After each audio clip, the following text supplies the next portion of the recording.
Good afternoon. My name is Chelsea, and I will be your conference operator today. At this time, I would like to welcome everyone to the KLA Corporation December quarter 2023 earnings conference call and webcast. All participant lines have been placed in a listen-only mode to prevent any background noise. After the speakers' remarks, there will be a question-and-answer session. If you would like to ask a question at that time, please press star 1 on your telephone keypad. If you wish to remove yourself from the queue, please press star 2. Please also limit yourself to one question and one follow-up. Lastly, if you should need operator assistance, please press star 0. Thank you. Thank you for joining the earnings call to discuss the December 2023 results of the March quarter outlook. I am joined by our CEO, Rick Wallace, and our CFO, Bren Higgins. We will discuss today's results released after the market close and available on our IR website along with supplemental materials. Today's discussion is presented on a non-GAAP financial basis unless otherwise specified. Our full-year references all relate to calendar years. A detailed reconciliation of GAAP to non-GAAP results in the earnings material posted on our website. KLA's IR website also contains future investor events as well as presentations, corporate governance information, and links to our SEC filings, including our most recent annual report and quarterly reports on 10-Q and 10-K. Our comments today are subject to risks and uncertainties reflected in the risk factor disclosure in our SEC filings. Any forward-looking statements, including those we make on the call today, are subject to those risks, and KLA cannot guarantee those forward-looking statements will come true. Our actual results may differ significantly from those projected in our forward-looking statements. Rick will begin the call with some comments and quarterly highlights. Bren will conclude with our financial highlights, including our guidance and outlook. I will now turn the call over to our CEO, Rick Wallace. Rick? Thank you, Kevin. I will briefly summarize KLA's performance for 2023 calendar year and the December quarter, and then set up our view for 2024. For 2023, KLA revenue was almost $9.7 billion, down 8% versus the prior year. This was higher than our expectations coming into the year as strength from legacy node customers and semiconductor infrastructure offset weaker than expected leading-edge investments in both logic and memory. While overall WFE spending was down for the year, there were areas of growth in KLA business segments, including the infrastructure business supporting wafer and mask manufacturers, automotive, and specialty semiconductor process equipment. KLA's service business grew 7% to $2.2 billion for the year. The company continued to deliver strong industry-leading margins with non-GAAP gross margins of 62% and a non-GAAP operating margin of 39%. Free cash flow grew 6% in 2023 to a record $3.2 billion. Moving to KLA's December quarter results, which were ahead of expectations as revenue grew 4% sequentially to $2.49 billion. Quarterly non-GAAP net income was $839 million. GAAP diluted earnings per share was $4.28, and non-GAAP diluted EPS was $6.16. We saw sequential growth in all three of KLA's business segments, and you can find specific details in our shareholder letter released earlier today. Additional highlights in the quarter include growing adoption for KLA's 8900 series platform for high-throughput macro inspection. Increased demand in the legacy node and advanced packaging categories made the platform one of the best-performing product lines in our optical inspection portfolio in 2023. Continued growth in AI enables KLA's differentiation and helps drive industry growth. We continue to deploy deep learning and physics-based algorithms across KLA's inspection and metrology product portfolio. This has improved signal and noise recognition and reduced process learning cycles as customers resolve critical yield challenges. KLA's service business grew 1% on a sequential quarterly basis to $565 million and remains on track to resume the targeted 12% to 14% annual revenue growth trajectory in calendar 2024. As we look at CY24, we're encouraged by recent reports from many of our customers that the demand environment is expected to continue to gradually improve throughout the calendar year. Through collaboration with customers, KLA is focused on preparing our teams for our return to growth at the leading edge and leveraging the KLA operating model to ensure readiness to support our customers' needs as the demand environment improves. For the near term, we see the March quarter as the low point for the year. We expect business levels to improve as we progress throughout the year. The KLA team will, as always, prioritize commitments to our customers and executing on our product roadmaps. I'll now hand the call over to Bren to provide more specifics around the financials and our guidance. Thanks, Rick. Our results demonstrated the consistent execution of our global team. Despite the challenges and complexity of the current industry environment, KLA continues to show resourcefulness and the ability to adapt to meeting customers' changing and fluid requirements. Revenue was $2.49 billion, slightly above the guidance midpoint of $2.45 billion. Non-GAAP diluted EPS was $6.16, above the midpoint of the guided range of $5.26 to $6.46. GAAP diluted EPS was $4.28. GAAP EPS was negatively impacted by $1.59 for goodwill and purchased intangible asset impairment charge. Non-GAAP gross margin was 62.6%, just above the high end of the guidance range of 60.5 to 62.5%. Non-GAAP operating margin was 40.7%.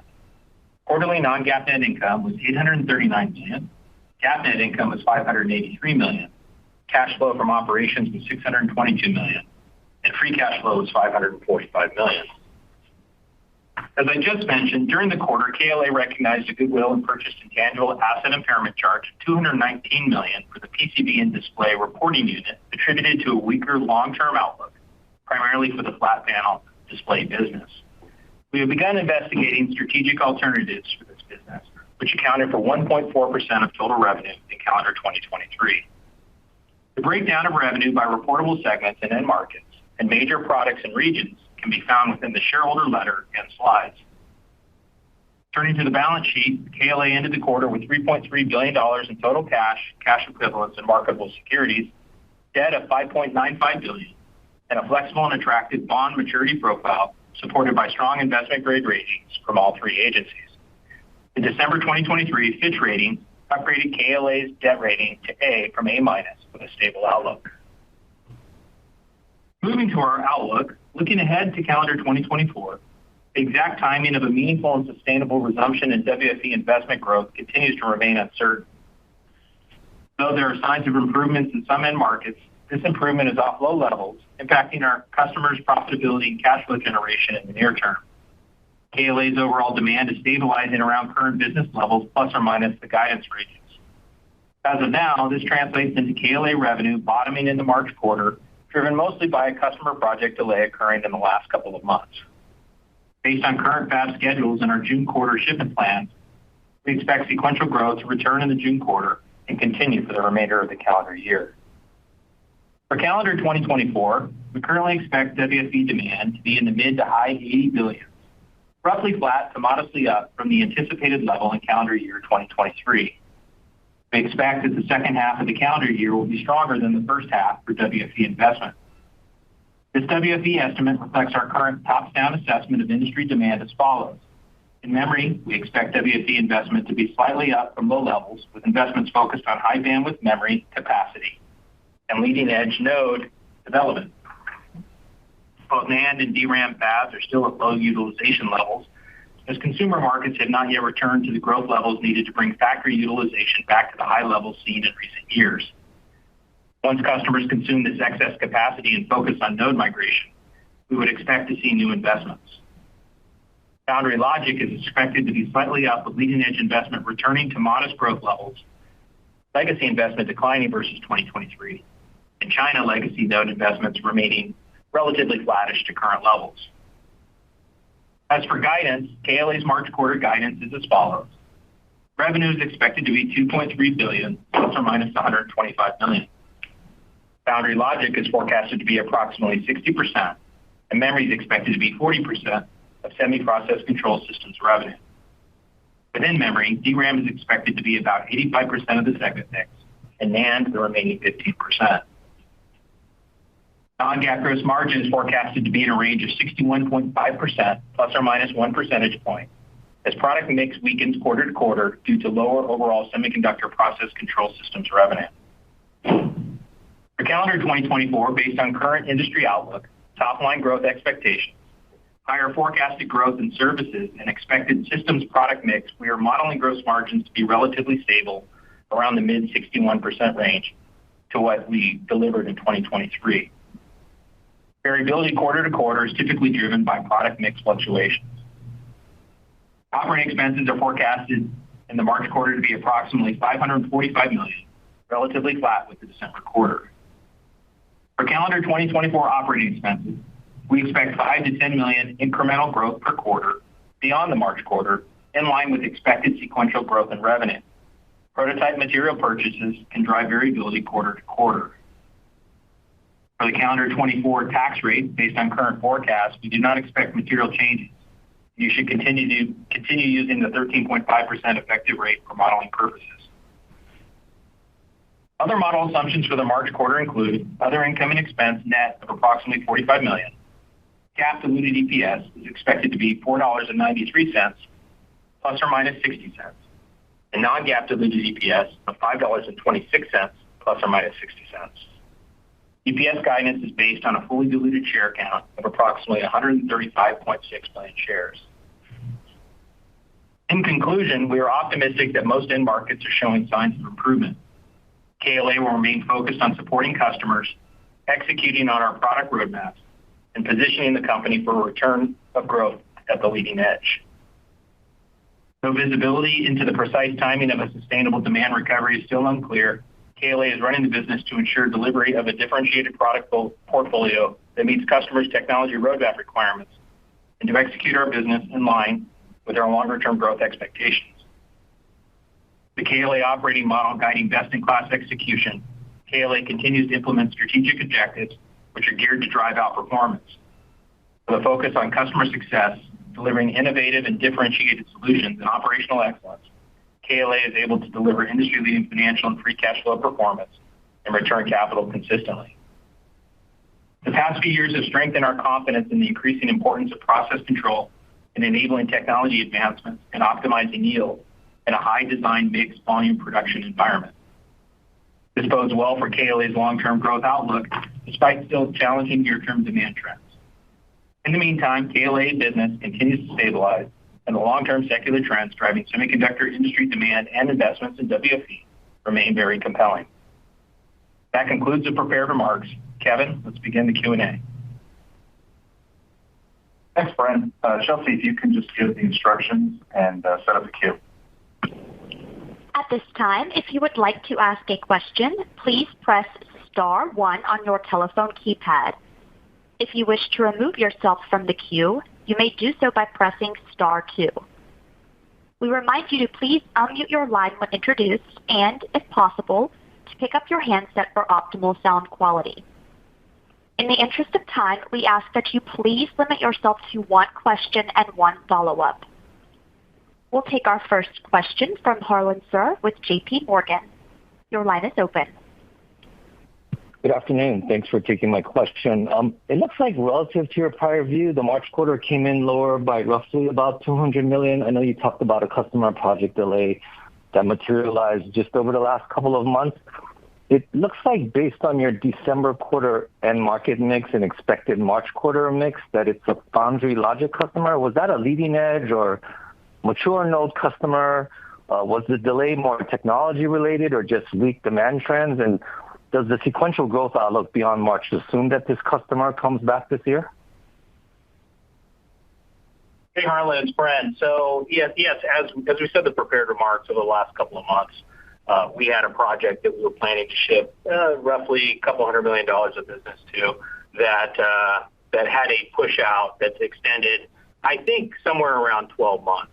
So could we see it at the end of 24? Maybe. Could be early 25 as well. So it was more leading edge centric.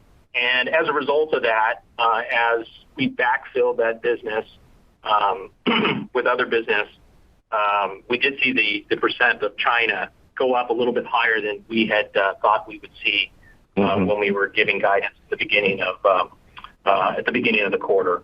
So it was late in the quarter, obviously didn't affect Q4 because of the moving around of other customers and slots, but certainly had an effect on Q1. As we think about sequential improvement into the June quarter, we also have, part of our revenue recognition policy is that when we ship to new customers, we have to go to acceptance to demonstrate that our tools are meeting specifications around reliability and matching and so forth. And there are some shipments that we shipped at the end of Q4 and we're shipping in the March quarter that are aligned with a couple of projects for new customers where the fabs are opening late in the quarter. So our ability to get those acceptances and complete that process could be potentially constrained. So we'll see that revenue shift into the June quarter. Once you get the established performance, then that revenue happens at shipment going forward with that customer. But we do have some unique dynamics that are affecting us here in the first half. So it does give me some comfort about the sequential growth guidance as we move into June. But it is affecting what we ultimately guided for the March quarter, consistent with our revenue recognition policy. No, I appreciate the insights there. Your total process control systems business outgrew WFE yet again, right, in calendar 23.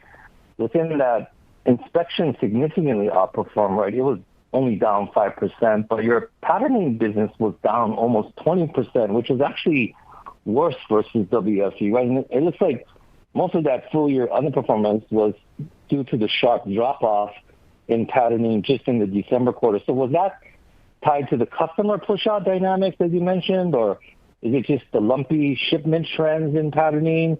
And I guess, do you guys expect, process control systems business to outgrow WFE this year? Yeah, great question, Harlan. I think if you think about our business and the composition and how it moves with customers, inspection, especially the leading edge inspection, is much more tied to development of new technology, whether it's in pilot or even ramp. And some of the metrology business is more tied to capacity. So when you see a fall off of capacity, it impacts metrology more than it would impact inspection, and that's what we saw in 23. Hey, Harlan, it's Brad. On the relative performance, we do feel pretty good about the performance overall when you think about how much legacy business was in the year and how the leading edge fell off, which typically drives higher process control intensity. Also, in WFE this year, it was a little unique in that there was a lot of carryover WFE from 2022 for a number of peers. And so that showed up in 23, but it was really, activity that we started in 2022. So when you take into account those factors and look at how well we performed in 22 relative to the overall market, our growth rate was 4x what the market was.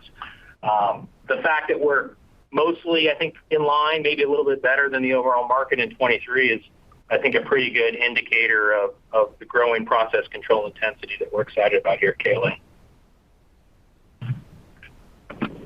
Thank you.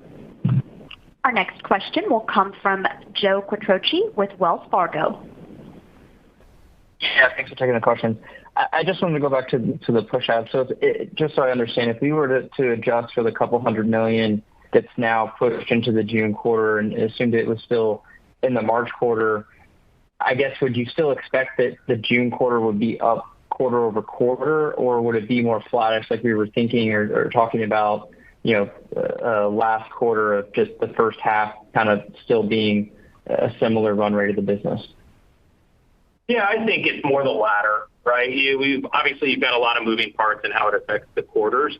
But as we had talked about last quarter, we saw the business generally continuing at guided level. Guided was 2450, right? We ended up outperforming by, $40 million or so. So it would have been probably flattish, more or less.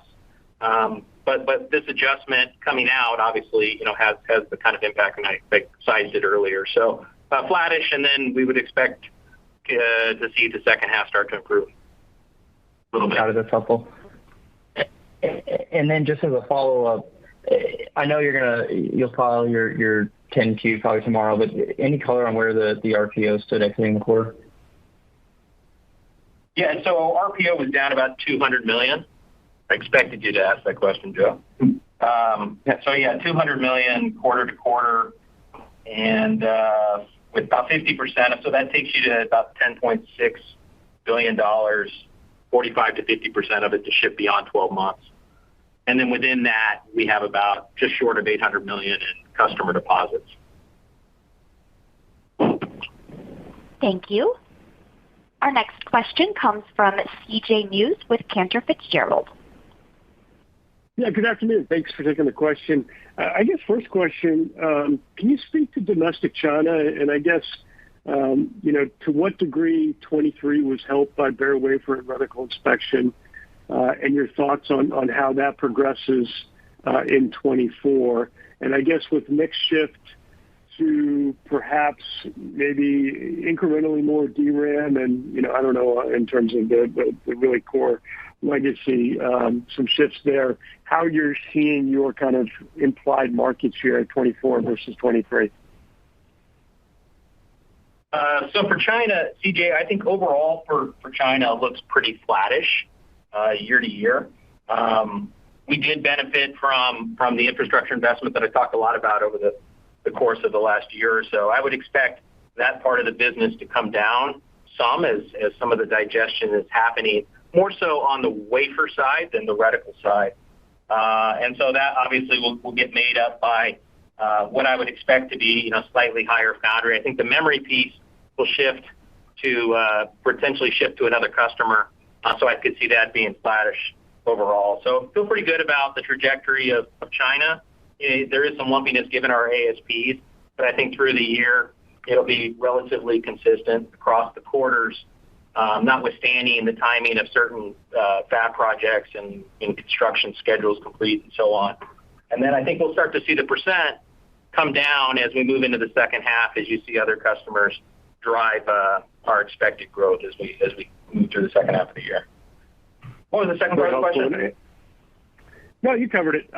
I guess for my follow-up, as you think about kind of second half stronger than first half, how would you kind of rank order leading edge foundry logic versus DRAM in terms of the key drivers for you?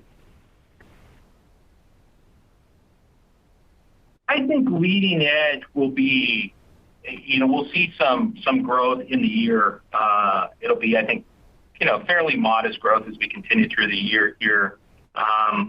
I would say, I'm just kind of looking quickly here. I would say that it is reasonably balanced across the year. So I would think that we'll see, I would expect to see, DRAM probably be actually, I think it's going to be pretty balanced as well from a leading edge DRAM point of view. So I think it's pretty balanced on both fronts. And then just, ticking up a little bit as you move into the second half. Thank you.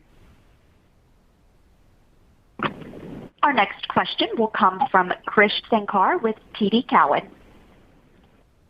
Yeah, hi. Thanks for taking the question. I have two of them too. One is, I was just kind of curious, if you can kind of give color on how to think about China revenues this year, ex-EPC.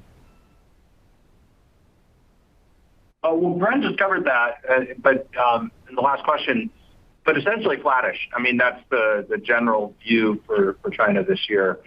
Flattish, a little less infrastructure than we saw, especially in wafer. Reticle continues to, remain reasonably level at this current run rate. Got it. And then just as a quick follow-up, if I look at kind of like where your optical inspection is, and you said that, revenue should start improving over time, where is the lead times today for them today versus, let's say, 3 months or 6 months ago, and where do you expect them to go, over the next few months? Yeah, I'll start on that one. On optical inspection, so we're still constrained on Gen 4 in terms of demand relative to our supply. I would expect to see supply increase this year, and that's part of our business. I would expect to do better than overall market as we move into 24.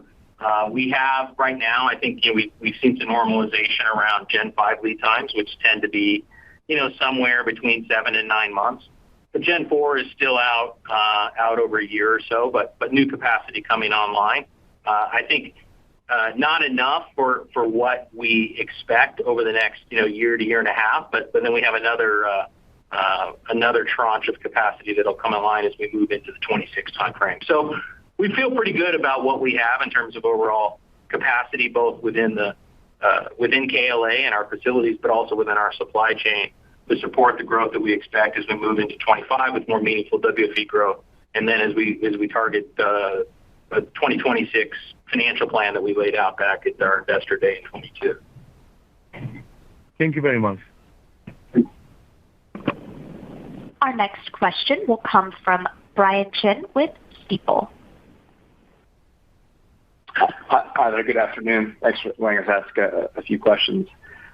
Maybe just I think someone might have tried to ask this earlier in the queue, but taking your WFE sort of outlook for flat to modest based on your 23 base level, flat to modest growth this year, relative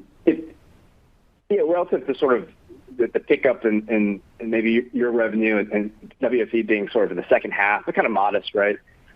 You probably would need to see an acceleration in the back quarters of the year in order to kind of get to, say, even towards the low to mid single digit kind of growth that you're talking about for WFE at the moment. So I'm kind of curious, do you see process control intensity, the type of profile spending this year, sort of neutral in terms of WFE? Do you think intensity is higher or lower relative to, again, that profile of spending this year, and then how does that reflect in your revenue? Yeah, no, you're right in terms of the math, right? As we look at the first half of this year, which is, we'll call maybe, slightly down versus the second half of 23, and then an acceleration in the second half, which puts you somewhere in the, I'll call it high single digit growth. That assumes that WFE is marginally up, more or less from 2023. And so against that backdrop with slight improvement in memory, I would expect our process control intensity to be roughly flat. So we were in the 7, depending on your WFE number, but assuming 87 to 88 billion in WFE in 23, about 7.6% or so. So I would expect it to be similar as we move into 24. And as we expect to see more growth and leading edge investment as we move into 25, then we'll start to see favorability in terms of leading edge dynamics that tend to drive our business and higher process control intensity overall. So I think that's how to think about it right now.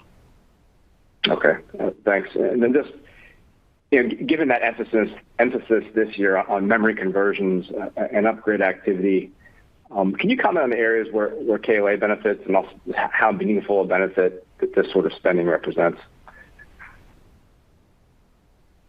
You mean in terms of just where we benefit in memory investment, where we expect to see? I mean, certainly you've got the, in DRAM with more DRAM investment, with the introduction of EUV, that's tend to be a positive dynamic for our business. We saw process control intensity increase as we saw EUV introduced into DRAM. So that's probably one of the bigger positives for us. So you're right, as you start to do technology conversions, instead of new capacity, it'll be a little bit more muted investment. But we would expect to see our customers continue to invest in their leading edge development for the next nodes. And so I think that will be the biggest driver for our business. Okay, thank you. Our next question will come from Chris Caso with Wolfe Research. Yes, thank you. Good evening. I guess the first question is, kind of looking beyond the 2024, and obviously you don't expect you to provide any guidance there, but take any opinion that you have. Some of the other equipment suppliers that have had longer lead times, we're starting to express a little more confidence on, a turn on 25. I don't expect that you've seen that in your order book yet, but interested to see what your customers may be talking about.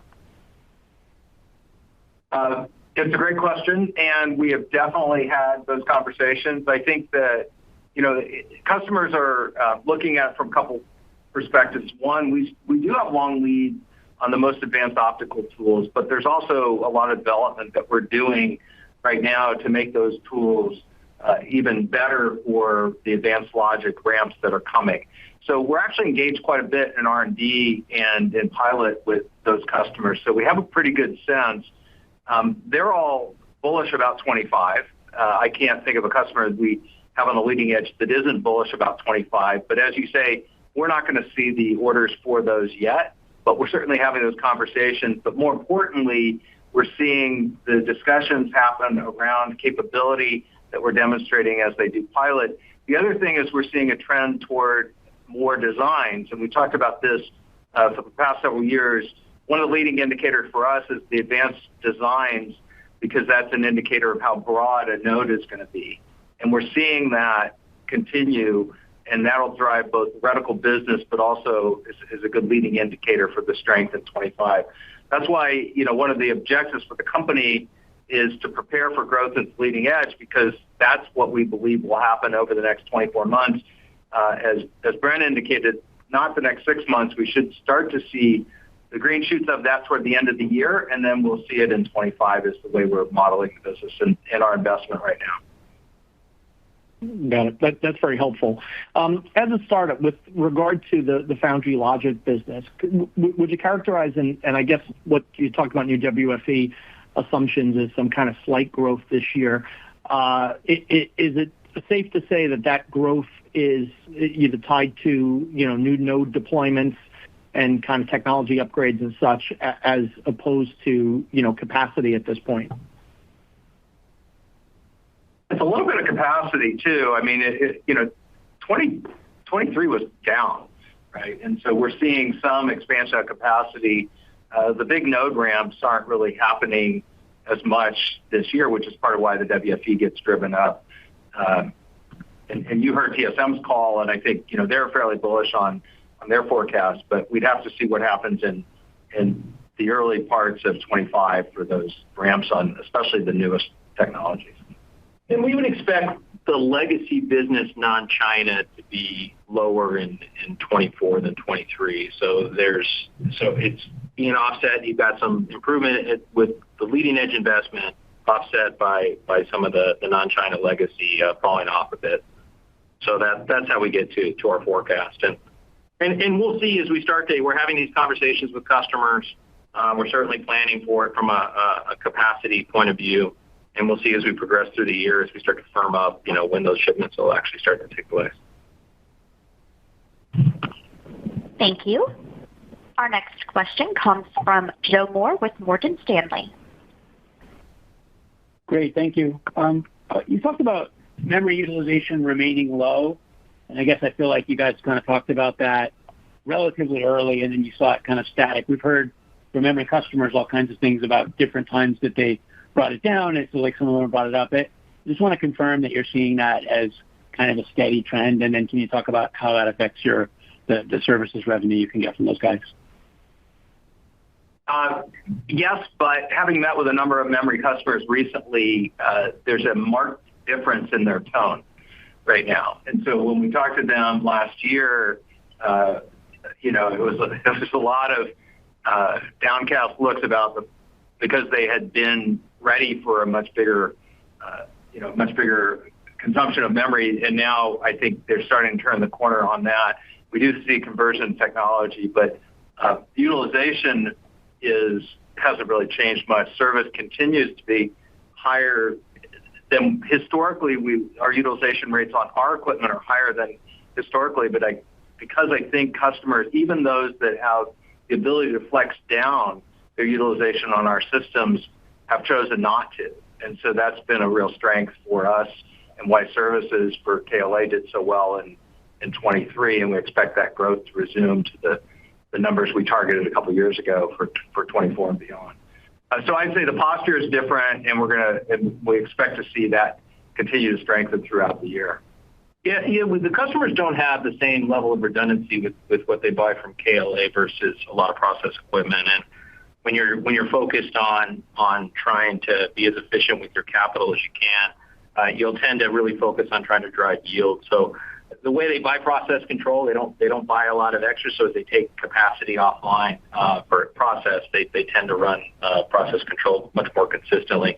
The customers that cut more in terms of utilization earlier have come back more. I think overall, to Rick's statement, it's been fairly flat overall. I think DRAM's tightened a bit because of some of the AI drivers for that. But on the flash side, I think it's been fairly stable. And like I said, some improvement from folks who cut more aggressively early on. Great, thank you very much. Our next question will come from Atif Malik with Citi. Hi, thank you for taking my question. Bren, you talked about strategic alternatives for the display business. Can you help us out how big the display business was last year? And then in general, on the EPC business, there are kind of auto is starting to mobility is getting better. Can you just talk about how you're looking at the EPC business, excluding display? You're breaking up a little bit there, Atif.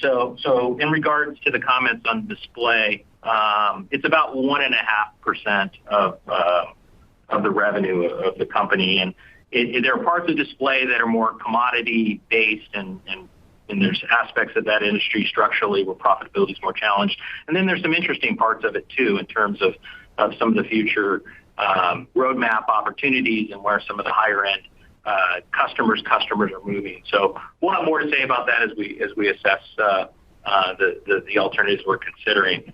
The rest of EPC is kind of a tale of two businesses overall. The especially semiconductor business has done exceptionally well, as we talked about in the shareholder letter, really outperforming WFE overall. I think it's a combination of customer engagement, more applications, new products. So we're really pleased with where we're performing there and the ability to differentiate. And I would expect that to be roughly flat and with some mix shift. It has some diversity in terms of end markets between automotive and mobile and advanced packaging. So you could see a shift where automotive weakens. We'll see more investment on the advanced packaging side. So we're pretty positive on that. ICOs, we're already starting to see some improvement there, which tends to be a little bit of a leading indicator in terms of finished components. And so we're more optimistic about how that will translate back into the other parts of our business, given that that's a short lead time, more capacity-centric business. So again, back to our views of some improvement as we move into the second half. PCB has been more mobile centric in terms of and more consumer markets, more capacity centric. So that business has been weaker, but I would expect it to be a little bit better this year as well.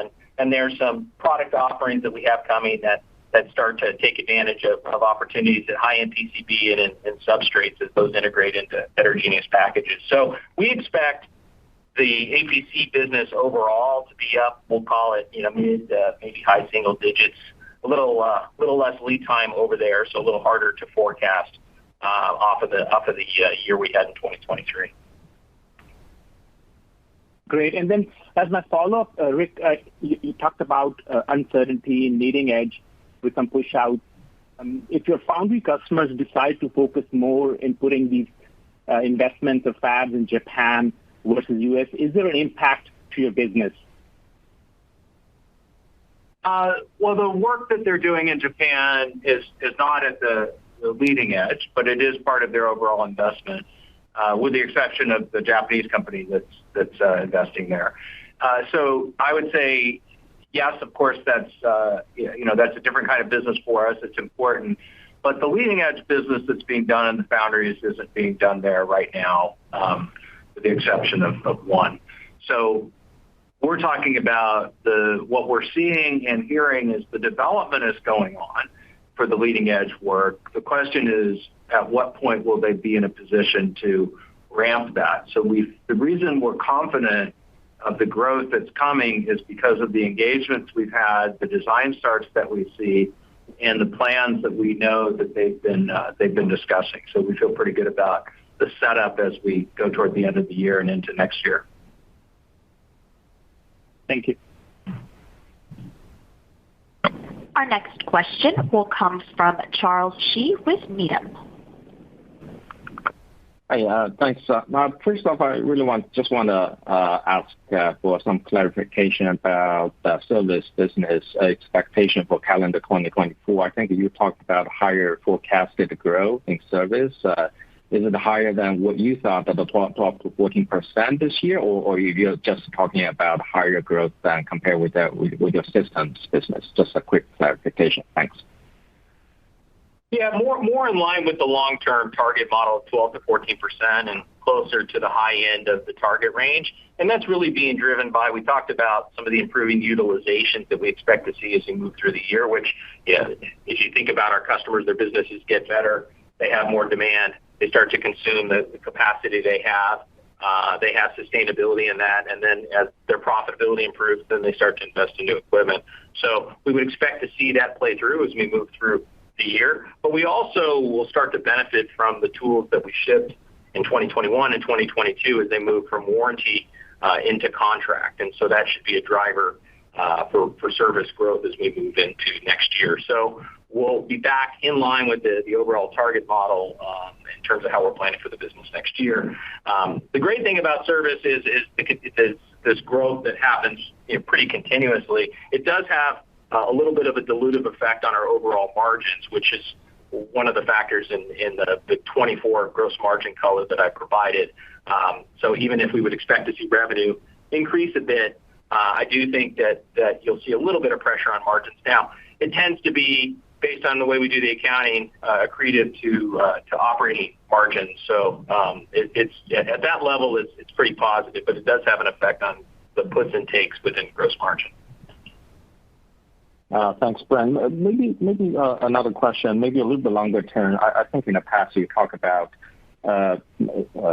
particularly some of your leading edge customers reusing their capacity in the past and may put a little bit pressure a few cycles ago on your overall growth.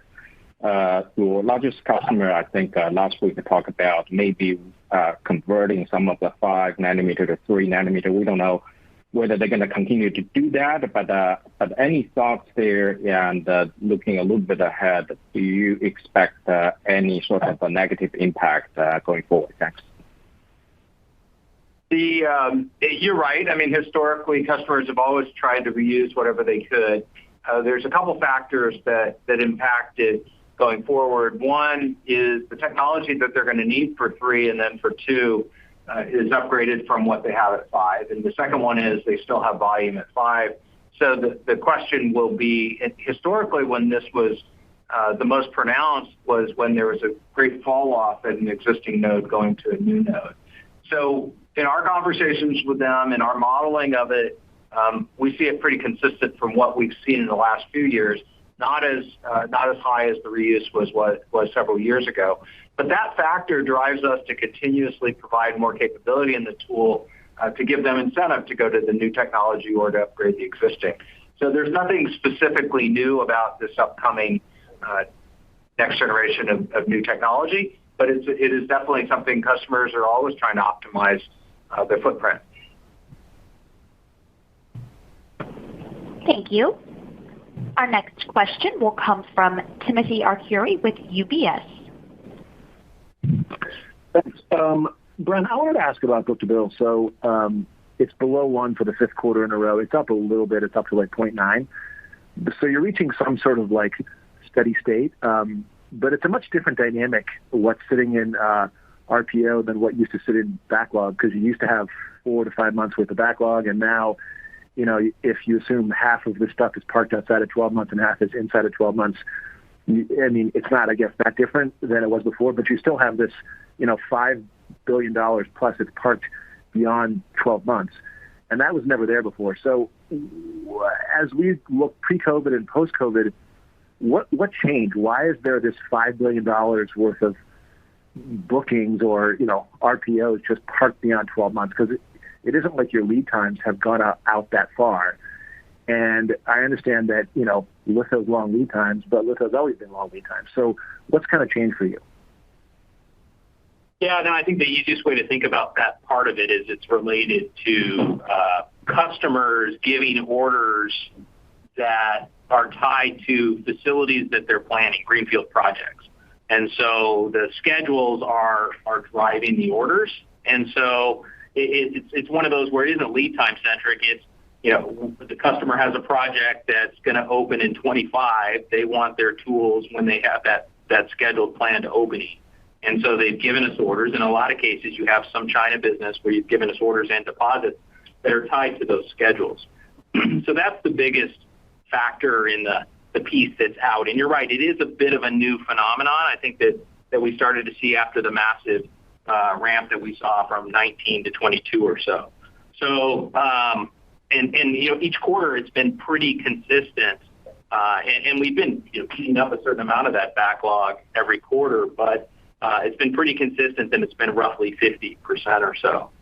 So in the quarter we just completed, if you notice, if you look at the balance sheet, you'll see the deferred systems revenue is actually a little bit higher, and that's related to the dynamic I talked about earlier, where shipments were higher than revenue levels, and that drove down the RPO, but the book to bill relative to the revenue was actually positive.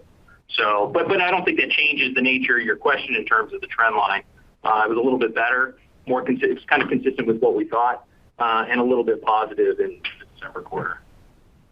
Yeah. I mean, it was up, definitely. But I guess just by follow up on that is what's the advantage if I'm that customer and if your lead times are well inside of that? What's the advantage if I'm a Chinese customer to booking something that's going to sit in your backlog be like parked beyond 12 months? I mean, unless I'm worried about export control and maybe I think because I have something, I've given you a down payment that entitles me to get the tool. Like, is that part of it? I still don't know why I would, park something like way beyond your lead times. Well, if you're a new customer and you have new relationships with us, the demonstration of credibility in terms of hey, we want this, we want to engage, we want you to put resources in place to support the fab, and that takes some time to do so. And then in a lot of cases, that also comes with deposits for a portion of the orders. So I think it comes down to you don't want, if you're one of those customers, you want to ensure that when your fab opens, that this isn't a bottleneck or an obstacle to your ramp and your plan. So, and in a lot of cases, if they're newer customers to us, these aren't our, I wouldn't say that the customers are booking orders that far in advance.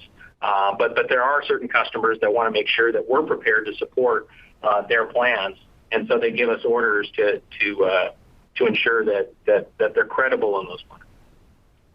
Wow, that's a ton of customers that we've actually never heard of before. So okay, Brent, thanks. Our next question will come from Toshiya Hari with Goldman Sachs. Hi, thank you so much for taking the question. I have two as well. The first one's on High-NA. There seems to be, a bit of a disconnect among some of your customers in terms of, I guess, their appetite to take tools and to, develop using those tools. Curious how you're thinking about, potential insertion of High-NA over the medium to long term, and how should we think about the positive impact to your business from an intensity standpoint? Our views haven't really changed in terms of the timing for High-NA. We're encouraged to see the shipments of the tools that were well publicized, and I think that's great. It is going to take a while, of course, as with any new technology, to get those up and into production. So really haven't changed in terms of our view of when that turns into pilot and then when it turns into high volume.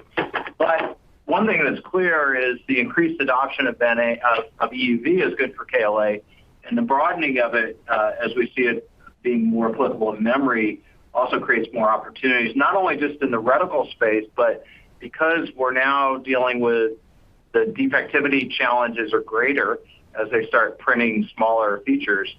It drives both the number and intensity of the tools that we need, but also how they're run. So you need to run, for example, a BBP tool at a higher sensitivity, which, as you know, requires, we keep adding capability, but it does require more capacity to cover the same amount of silicon to support that. So it's a very good trend for process control, and one that we're encouraged by. But from our standpoint, no change, which I guess is really good news because, if we look back at EUV, it did delay several times. High-NA seems to be on track with the schedule that has been out there for some time now. That's very helpful. Thank you. And then as my follow-up, maybe one for Bren, just on the display business, so 1.5% of revenue last year. I'm curious if you could speak to the profitability of that business. I mean, to the extent you do end up, say, selling the business, how should we think about accretion to gross margins and bottom line earnings? Thank you. Yeah, profitability is less than 1.5%. 1.5% of KLA. So it's 1.5% of revenue. The profitability is less than 1.5% of KLA profitability. Okay. I figured that much, but thank you. As a reminder, that is star 1 to ask a question.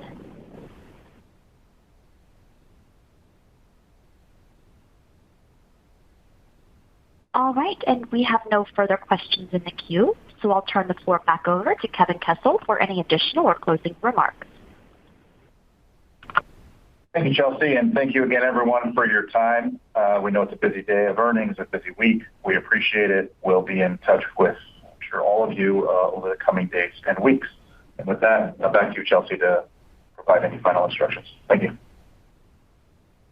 This concludes the KLA Corporation December quarter 2023 earnings call and webcast. Please disconnect your line at this time and have a wonderful